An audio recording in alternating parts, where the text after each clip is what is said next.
Всем привет! Хотите узнать, где мы сейчас находимся?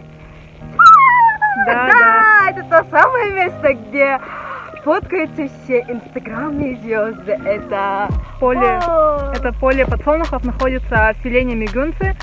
На самом деле его специально тут выращивают, а также кукурузу, проса, овес и многие другие кормовые культуры.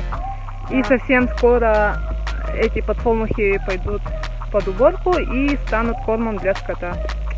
Кстати, хотите узнать, как появилось это поле подсолнухов и кто его посадил? Мы специально для вас нашли человека, который расскажет об этом. Мы стоим на этом опытном поле научно-исследовательского института, стационар, участок 30.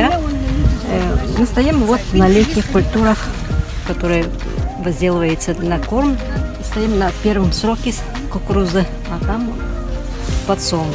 Дальше. А по краю все это уже овес. Ну, раз уж мы приехали сюда, в такую даль, я думаю, нам не уйти без пары селфи!